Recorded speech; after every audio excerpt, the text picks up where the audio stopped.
Hello everyone, welcome to our channel Group Study Plus. My name is खुशी and जैसा कि आप सब जानते हैं मैं आपकी क्लास 12 की पॉलिटिकल साइंस करवा रही हूँ हिंदी में। सो लास्ट वीडियो में मैंने आपको फर्स्ट चैप्टर स्टार्ट करवाया था जो शीत युद्ध का दौर है उसका। उसमें मैंने आपको कुछ बेसिक पॉइंट्स बताए थे। मैंने जैसा कि आपको कहा है कि पोल साइंस के नोट्स भी आपको प्रोवाइड होंगे। सो आपको नोट्स चाहिए तो आप डिस्क्रिप्शन में दिए गए नंबर पे व्हाट्सएप मैसेज करें एंड अदरवाइज आपको नहीं चाहिए तो आप इससे भी कॉपी कर सकते हैं, ठीक है।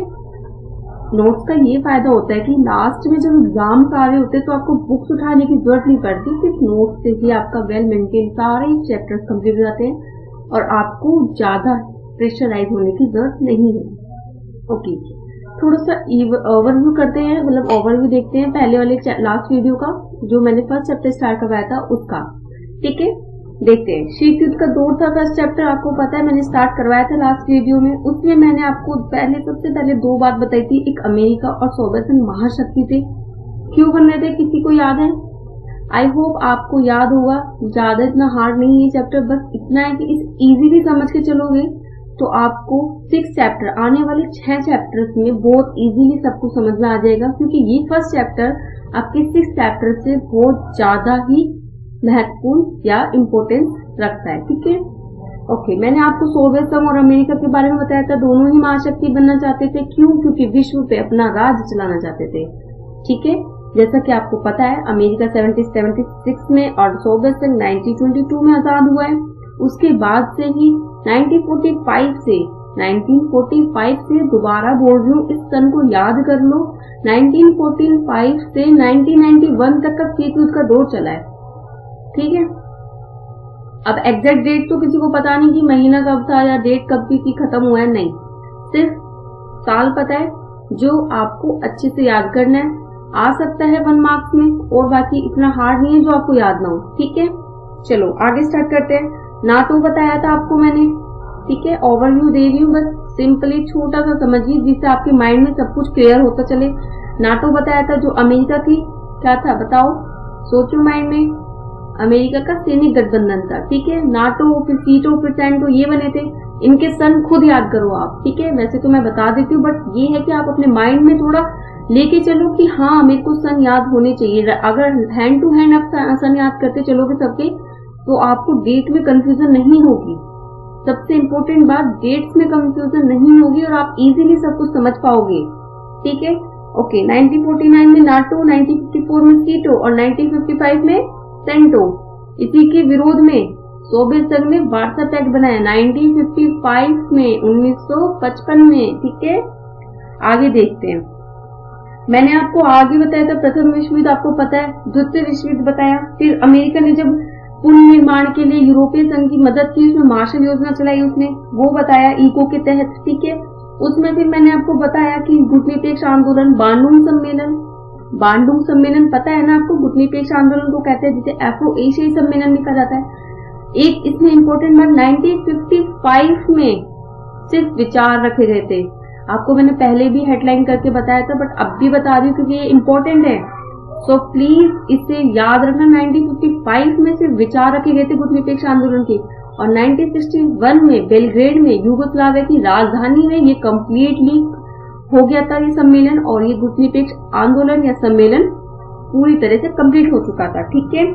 अब मैंने उसमें गुटनिरपेक्ष आंदोलन के कुछ मेन पॉइंट्स बताए थे, जैसे 17वां गुटनिरपेक्ष आंदोलन वेनेजुएला के द्वीप में हुआ था, ठीक है। 2019 में जो पिछले साल ही 18वां गुटनिरपेक्ष आंदोलन अजरबैजान में हुआ था, ठीक है।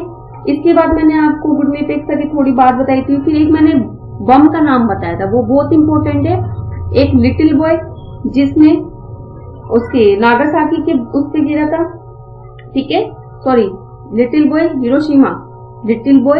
हिरोशिमा और नागासाकी पे फैटमैन, ये दोनों परमाणु बम के नाम है जो जापान के 2 बड़े शहरों पे गिरे गए थे। हिरोशिमा पर लिटिल बॉय नामक बम था और नागासाकी पर फैटमैन नामक बम था। इन्हें याद करना प्लीज इंपॉर्टेंट है, ठीक है।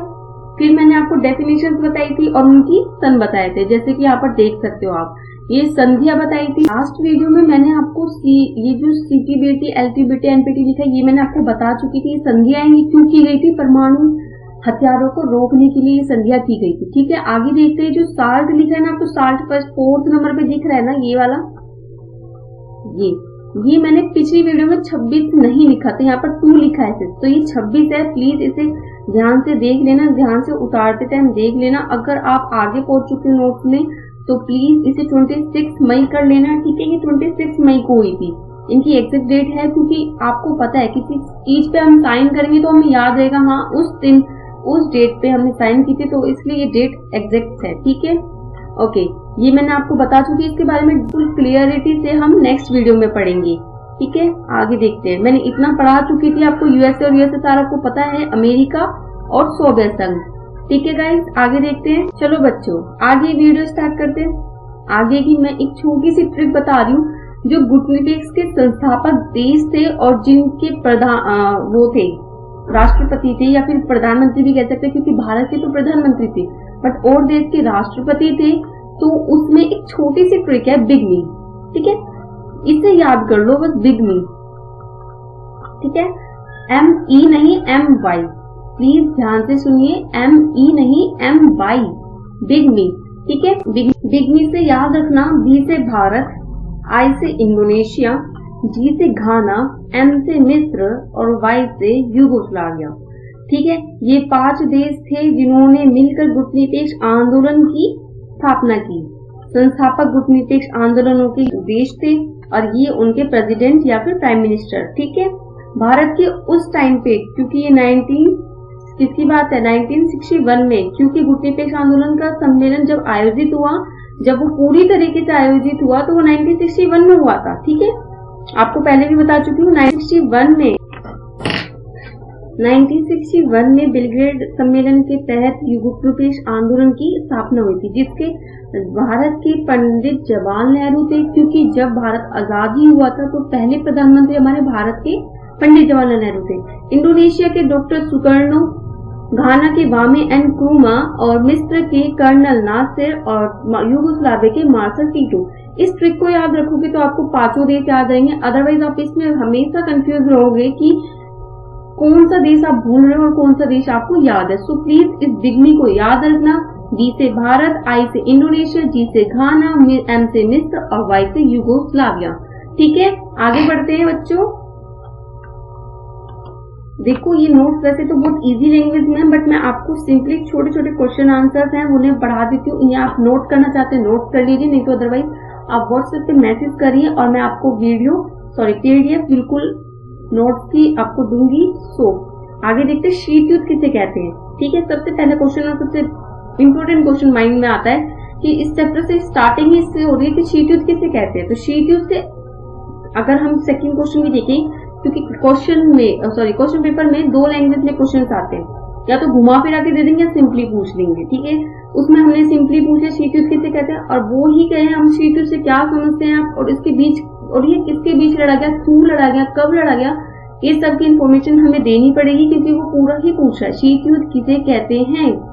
आगे पढ़ते हैं। शीत युद्ध का अर्थ है कि जब दो देश या दो गुट भी देश, उसे ही बोलते हैं गठबंधन जिसे बोलते हैं, विश्व पूरे 2 गुट में बढ़ चुका था। कौन कौन से, अमेरिका और सोवियत संघ। ठीक है, जिनकी विचारधारा क्या होती है पता है आपको, जो मेंटेलिटी अलग अलग होती है ना, उन्हें विचारधारा बोलते हैं। जैसे वो अपने देश में, सोवियत संघ के देश में क्या चल रहा था, साम्यवादी अर्थव्यवस्था, और अमेरिका के देश में उदारवादी अर्थव्यवस्था, पूंजीवादी अर्थव्यवस्था। ठीक है, तो 2 विचारधारा, जिनकी विचारधारा एक दूसरे से बहुत अलग है और उनके विरुद्ध है। ठीक है, एक दूसरे के विरुद्ध है।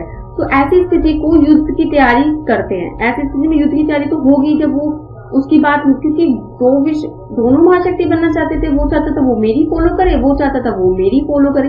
इसी के चलते उन दोनों के बीच युद्ध की तैयारी होने लगी, जिससे परंतु एक दूसरे पर आक्रमण नहीं करते और एक दूसरे को कमजोर करने व नुकसान पहुंचाने के लिए इस प्रयत्न करते रहते हैं। तो ऐसे एक तनावपूर्ण स्थिति पैदा होती है, जिससे युद्ध नहीं होता, परंतु युद्ध का माहौल, तनाव और भय हमेशा बना रहता है।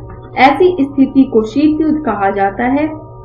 और जो सोवियत संघ और अमेरिका के बीच लड़ा गया था 1945 से 1991 तक। आपको बहुत बार बता चुकी हूँ और आपको कहा भी है मैंने, इसे डेट को याद कर लीजिए क्योंकि ये डेट आपको बहुत परेशान करने वाली है आगे। ठीक है, ओके। 1945 से 1991 तक यह तनावपूर्ण माहौल बना रहा, जिसे शीत युद्ध कहा गया। आपको समझ में आ गया होगा, नहीं तो मैं आपको दोबारा बता देती हूँ। शीत युद्ध उसे कहते हैं जब दो विचारधाराओं की अलग अलग विरुद्ध होते थे, एक दूसरे के विरुद्ध होते थे। स्थिति ऐसी हो गई थी कि युद्ध होने वाला है बट युद्ध नहीं हुआ, क्योंकि युद्ध ना अगर युद्ध होता तो विश्व पूरी तरह से तबाह हो सकता था। और क्योंकि सब दोनों के पास बहुत बड़े बड़े परमाणु हथियार थे, तो दोनों ही ये सोच रहे थे कि अगर युद्ध हो गया तो विश्व को बचाना भी बहुत ही मुश्किल हो सकता है। तो इसलिए उन्होंने युद्ध नहीं करा। माहौल बना रहा तनाव का, युद्ध का भय बना रहा हमेशा से। और 1945 से 1991 तक इतना माहौल बन रहा था क्योंकि शीत युद्ध की स्थिति इसे ही कहा जाता है। ठीक है, आगे पढ़ते बच्चों। ओके, नेक्स्ट क्वेश्चन है शीत युद्ध की उत्पत्ति के कारण बताइए। तो शीत युद्ध की बढ़ावा देने वाले कारक या कारणों को संक्षिप्त वर्णन कीजिए। ये दोनों क्वेश्चन ही आपको दिख रहे होंगे। ठीक है, ओके। शीत युद्ध के उदय होने के निम्नलिखित कारण है। देखो, मैं ये आपको पहले ही बता देती हूँ, नोट्स में हर क्वेश्चन के आंसर्स में निम्नलिखित लिखना इंपॉर्टेंट क्यों होता है, क्योंकि पता है इससे स्टार्टिंग में एग्जामिनर पे बहुत अच्छा इफेक्ट पड़ता है, क्योंकि वो बिल्कुल डिस्क्राइब जो कर रहा है ना आंसर बंदा अपना, वो बिल्कुल अच्छे से कर रहा है, क्योंकि उसने ना फर्स्ट लाइन ही इतनी इंप्रेसिव लिखी है। अदरवाइज बहुत से स्टूडेंट ऐसे होते हैं क्योंकि वो सिंपली एक क्वेश्चन दिया होता है तो उन्हें आंसर स्टार्ट कर देते हैं, वो नहीं देखते कि उन्हें स्टार्टिंग कैसे करनी है। सो मैं आपको पहले ही बता रही हूँ कि अगर आपको क्वेश्चन पेपर में ऐसा कोई क्वेश्चन आता है कि उसके कारण बताइए या कुछ भी, तो आप उसमें ये लिख सकते हैं कि हाँ, शीत युद्ध के उदय होने के निम्नलिखित कारण थे या शीत युद्ध की उत्पत्ति के निम्नलिखित कारण है। ठीक है, ऐसे आप लिखेंगे तो आपका आंसर ज्यादा ही अच्छा दिखेगा। ठीक है, उससे आपके एग्जामिनर पे अच्छा इफेक्ट पड़ेगा। नेक्स्ट देखते हैं पॉइंट दे रखे, दो महाशक्तियों का उदय। ठीक है, मैं आपको बता चुकी हूँ अमेरिका और सोवियत संघ।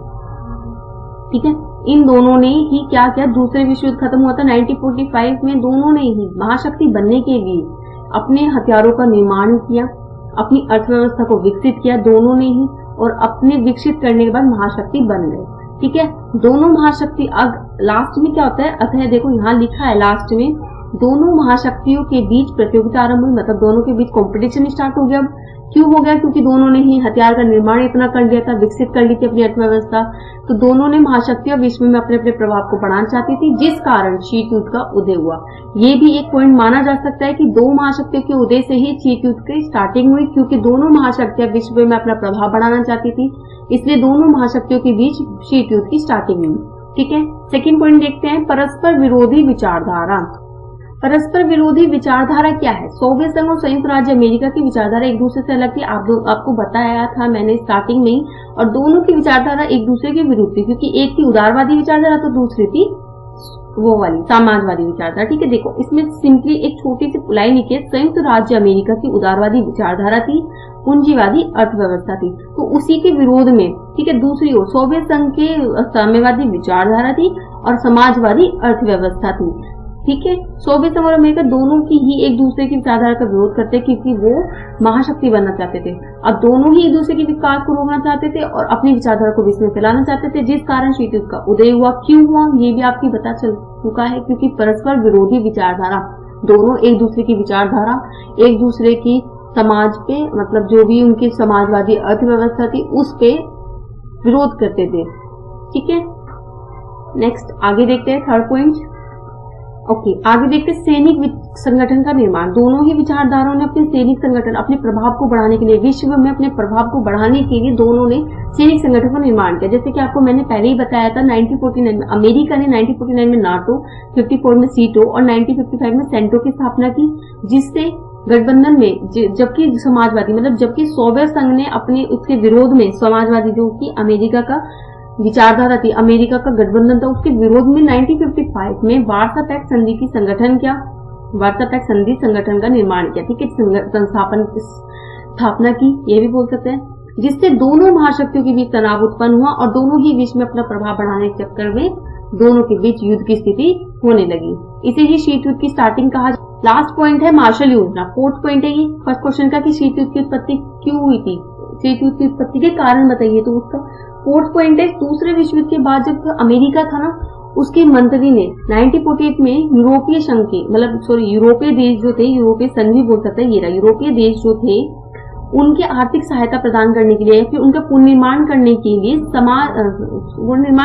के लिए वो करा था, क्या चलाई थी, मार्शल योजना चलाई थी ईको के तहत। ठीक है, 1948 में ईको के तहत मार्शल योजना चलाई थी, ये लिखा 1948। ठीक है, उसके तहत उसने मार्शल योजना चलाई जिससे यूरोपीय संघ के यूरोपीय देशों के पुनर्निर्माण की सहायता की गई, जिससे ये हुआ कि सोवियत संघ की अर्थव्यवस्था का प्रचार प्रसार रोक दिया। अब जैसा कि मैं आपको बताऊं बच्चों, ये जो रेड रेड देख रहे हो ना, ये वाला ये है यूरोप, जिसकी अमेरिका ने पुनर्निर्माण के लिए मदद की थी। ठीक है, जिसके दूसरे विश्व युद्ध के कहां पर है, यहाँ पर है अमेरिका, जो मैंने आपको 2 पॉइंट्स फर्स्ट वीडियो में बताए थे। और सोवियत संघ ये, ठीक है, भारत ये देख सकते हो आप, ये भारत है। ठीक है, ये जो यूरोप है इसके पुनर्निर्माण के लिए अमेरिका ने मदद की थी। तो मतलब ये देखिए, जो ये वाले जो देश है, सोवियत संघ जो है, यूएसएसआर। ठीक है, एक मिनट देखो बच्चों, आप जैसे ही देख सकते हो ये यूरोपीय संघ लिखा है, जो रेड रेड कलर हो रहा है, ये यूरोपीय संघ है। ठीक है, जिसमें से है उसने यूरोपीय संघ के निर्माण में मदद की थी, पुनर्निर्माण में। अब आप देख सकते हो ये यूएसए के करीब है, तो इसमें यूएसए की विचारधारा को रोक लगाने के लिए, यूएसए के प्रभाव को रोक लगाने के लिए यूएसए ने इसकी मदद की, ताकि ये यूरोपीय संघ यूएसए में मतलब अमेरिका में शामिल रहे। ठीक है, इसलिए ही यूएसए ने अपने स्वार्थ के लिए अपने, ठीक है, नेक्स्ट देखते हैं, यहाँ पर इंडिया देख सकते हो आप। अमेरिका ने मार्शल योजना क्यों चलाई, ताकि साम्यवाद मतलब सोवियत संघ की अर्थव्यवस्था को रोका जा सके। ठीक है, प्रचार प्रसार को रोका जा सके, और इसलिए उसने मार्शल योजना चलाई। ठीक है, और उसको आर्थिक सहायता प्रदान की, यूरोपीय संघ को आर्थिक सहायता प्रदान की। ठीक है, आगे देखते हैं। नेक्स्ट क्वेश्चन है, क्यूबा मिसाइल संकट क्यों उत्पन्न हुआ और इसके प्रभावों का भी वर्णन कीजिए। क्यूबा मिसाइल संकट क्या है और इसमें अमेरिका व सोवियत संघ की भूमिका पर प्रकाश डालिए। ये क्वेश्चन है। ठीक है, आगे देखते हैं इसका आंसर क्या है। ठीक है, शीत युद्ध के दौर में साम्यवादी व पूंजीवादी, साम्यवादी कौन सा है, सोवियत संघ, पूंजी से साम्यवादी से सोवियत संघ, इससे इजीली आपको याद रहेगा। और पूंजीवादी अमेरिका का गुट है। ठीक है, इनके बीच में तनाव की स्थिति बनी हुई थी, लेकिन क्यूबा मिसाइल संकट एक ऐसा संकट था जिसके दौरान ये तनाव की जो स्थिति थी वो अपने चरम सीमा बिंदु तक पहुंच चुकी थी। कहां तक पहुंच चुकी थी, चरम सीमा तक। ठीक है, चरम सीमा तक क्यूबा मिसाइल संकट की जो संकट था वो चरम सीमा तक पहुंच गया था शीत युद्ध के दौरान। ठीक है, क्यूबा मिसाइल संकट क्या था, अब ये पढ़ते हैं। जो क्यूबा था, मैं आपको पहले भी दिखा चुकी हूँ, मैं अभी दोबारा दिखा दूंगी। क्यूबा जो था वो संयुक्त राज्य अमेरिका के निकट अटलांटिक महासागर में एक छोटा सा द्वीपीय देश था। ठीक है, क्या था, एक छोटा सा द्वीपीय देश था जिसमें सोवियत संघ की सरकार थी। अभी मैं आपको मैप दिखा देती हूँ, आपको इजीली समझ में आ जाएगा।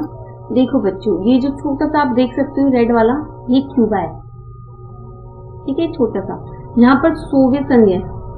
ये जो इतना पार्ट देख रहे हो ना, ये सोवियत संघ का है। ठीक है, ये अमेरिका है, ये वाला हिस्सा। अब मैंने आपको कहा ये अमेरिका के निकट, अमेरिका के पास अटलांटिक महासागर में छोटा सा द्वीपीय देश है। अब एक छोटा सा द्वीपीय देश कैसे है ये दिखाती हूँ मैं आपको। ठीक है, ये आप क्यूबा के ऊपर छोटा सा रेड देख रहे हो, ये वाला, ये जो है ये क्यूबा है। ये इतना ही छोटा है, इसलिए इसे ये छोटा सा आप देख सकते हो क्यूबा के ऊपर लिखा है, ये क्यूबा लिखा है, इसके ऊपर छोटा सा लाइन से देख रहे हो, छोटी सी है ये। अभी मैं आपको जूम करके दिखाती हूँ, ये वाली, इसे ही क्यूबा का एक छोटा सा देश कहा गया है। ये जो अमेरिका है, ये निकट है अमेरिका की। ठीक है, इसमें सोवियत संघ की सरकार है, बट इसमें अमेरिका की सरकार नहीं है, इसमें सोवियत संघ की सरकार है। मतलब ये सोवियत संघ को फॉलो करता है, सोवियत संघ की विचारधारा को फॉलो करता है। ठीक है,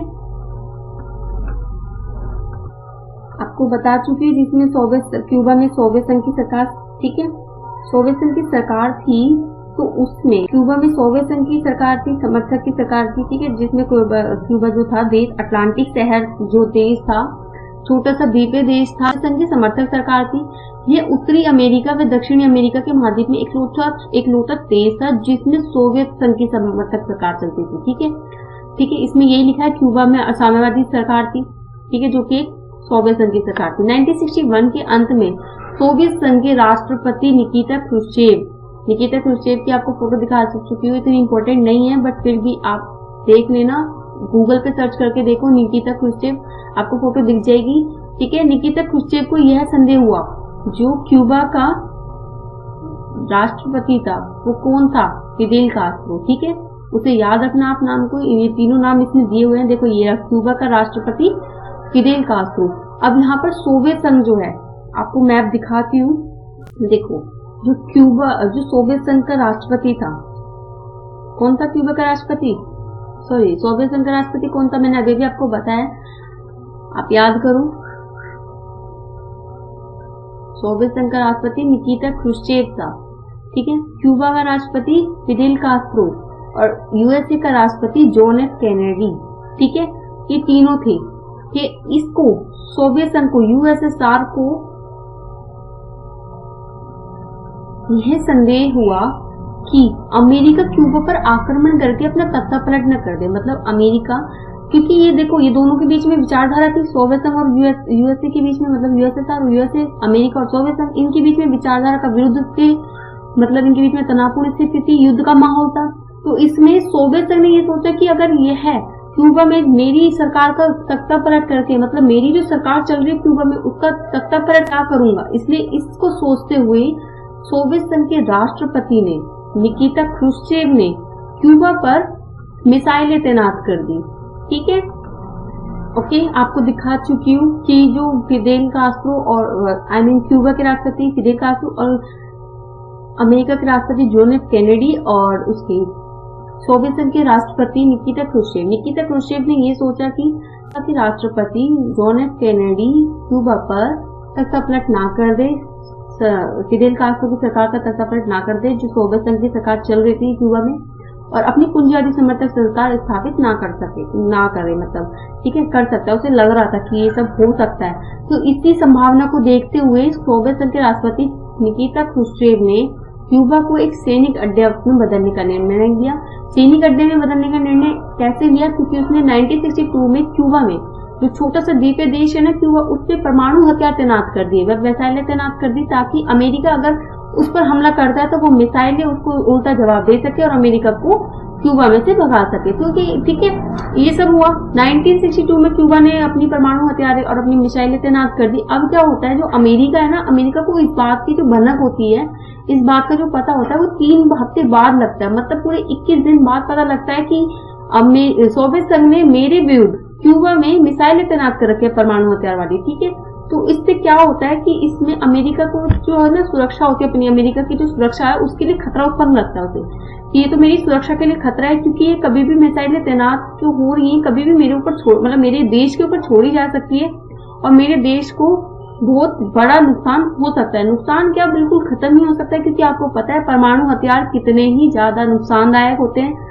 तो फिर क्या हुआ, अमेरिका के राष्ट्रपति जॉन एफ कैनेडी ने सोवियत संघ के इस क्रिया का जो उसने किया कि हाँ मिसाइलें तैनात कर देता हूँ, नहीं, इसका विरोध किया। इसका विरोध करते हुए अपने सेनाओं को आदेश दिया कि अमेरिका की जो जंगी बेड़ है, मतलब अमेरिका की जो शिप वाली जो सेना है ना, जंगी बेड़ों को शिप वाली सेना कहते हैं, जो जहाज जो पानी वाली सेना होती है ना, उन्हें आगे बढ़ाकर सोवियत संघ से आने वाली क्यूबा के लिए सारी तैनातियां, मतलब सारी की सारी मदद रोक दी जाए और उन्हें बंदी बना लिया जाए। सोवियत संघ से आ रही है जो भी सेना, आपको मैप में दिखाती हूँ, रुको,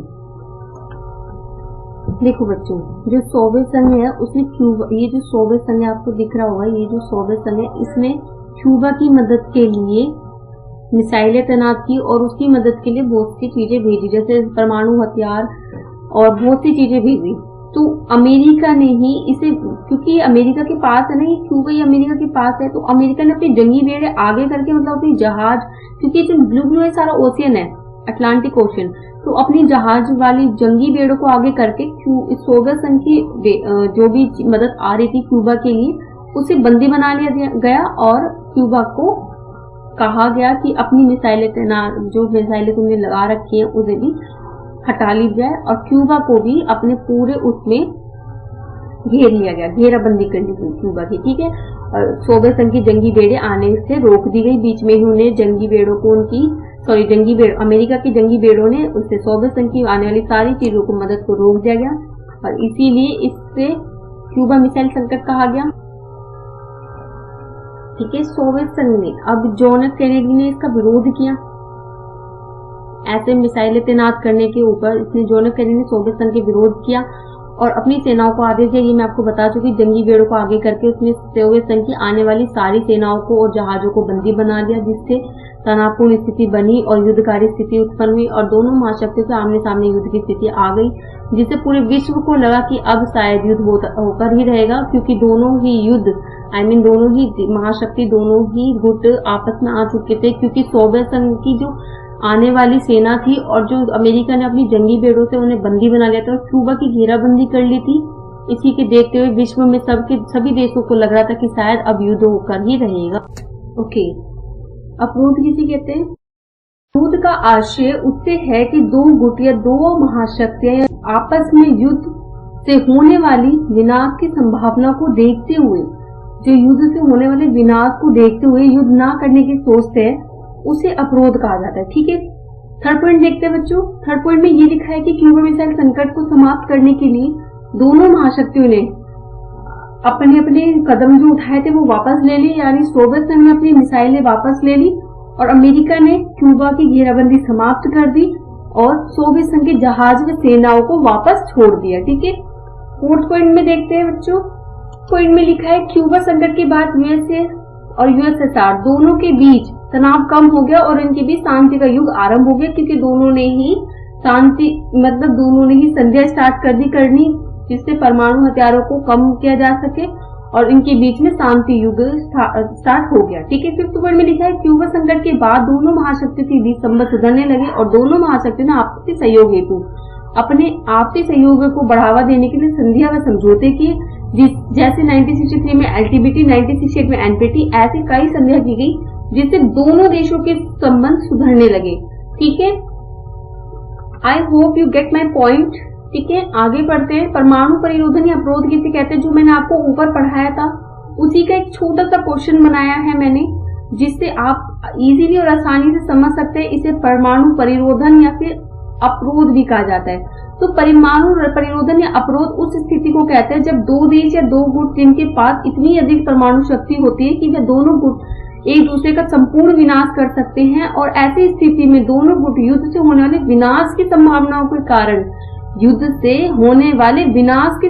के कारण एक दूसरे पर हमला नहीं करते और युद्ध को टाल देते हैं, जिससे अपरोध या परमाणु परिरोधन कहते हैं। जैसे शीत युद्ध के दौर में दोनों महाशक्तियों ने क्यूबा मिसाइल संकट में दोनों ने देशों ने यह तय किया कि हम लड़ाई नहीं करेंगे, युद्ध नहीं करेंगे, ताकि विनाश को रोका जा सके। ठीक है, ओके, नेक्स्ट क्वेश्चन। गुटनिरपेक्षता का अर्थ बताइए, गुटनिरपेक्षता आंदोलन का और गुटनिरपेक्षता की नीति से आप क्या समझते हैं?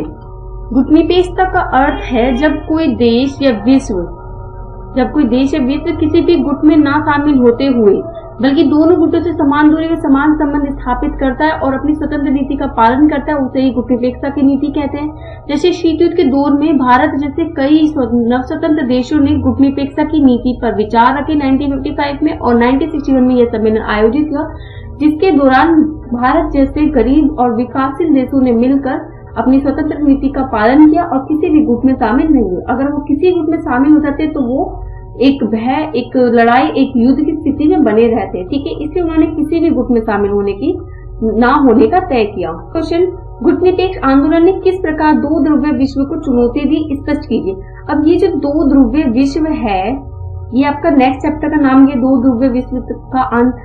ठीक है, अब ये क्या है? दो ध्रुवीय विश्व आपको पता है ना, दो गुट में बढ़ चुका था पूरा विश्व, एक अमेरिका और सोवियत संघ, तो उसे ही दो ध्रुवीय बोलते हैं। तीसरी दुनिया हम गुटनिरपेक्षता के आंदोलन को बोलते हैं। जो गुटनिरपेक्षता के देश थे उन्हें हम तीसरी दुनिया बोलते हैं। ठीक है, ये जो गुटनिरपेक्षता का आंदोलन के जो देश है ना, जितने भी देश है, इसमें आपको फिलहाल 120 अबव है, आई थिंक लगभग 120 है, तो इस गुटनिरपेक्षता को तीसरी दुनिया कहते हैं। और पहली दुनिया अमेरिका और दूसरी दुनिया सोवियत संघ। ठीक है, इसका आंसर देख लेते हैं। दूसरे विश्व युद्ध के बाद विश्व दो गुट में बढ़ चुका था।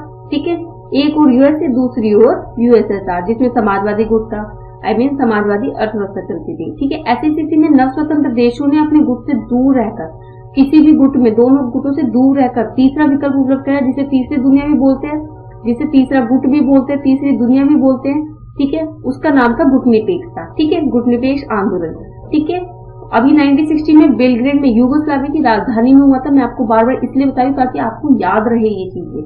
ओके, विश्व के इस तीसरे गुट में यूएसएसआर के पूर्व सदस्य देश तथा यूएसए के पूर्व सदस्य देश भी शामिल होने लगे। अब क्या हुआ कि देखो, कुछ चीज का दौर तो चले रहता। अब दोनों गुटों के जो देश थे, जो दोनों गुटों के देश मिले हुए थे, उन्होंने सोचा कि हम भी क्यों इतने परेशान हुए कि दोनों से युद्ध की स्थिति बनी रहती है, हम भी क्यों ना गुटनिरपेक्ष आंदोलन में शांति से अपने स्वतंत्र नीति का पालन करें और हम भी अपने स्वतंत्र नीति का पालन करते हुए अपने विकास को बढ़ावा दें, जिससे तीसरे गुट का विस्तार, जिससे तीसरी दुनिया में जितने भी देश थे जो गुटनिरपेक्ष आंदोलन के देश थे, उनका विस्तार तेजी से होने लगा और यूएसए और यूएसएसआर के गुट कमजोर पड़ने लगे। ठीक है, जो दो विश्व में बढ़ चुके थे, यूएसए मतलब अमेरिका और सोवियत संघ के गुट जो थे वो कमजोर पड़ने लगे और गुटनिरपेक्ष देशों ने, गुटनिरपेक्ष जितने भी विकासशील और जितने भी गरीब देशों ने, उन्होंने नियो की मांग की यूएनओ से। तो यूएनओ ने अंकटाड बनाया। 1972 में नियो की मांगे भी कम्प्लीटली होती गई, मतलब उनकी मांगे स्वीकार कर ली गई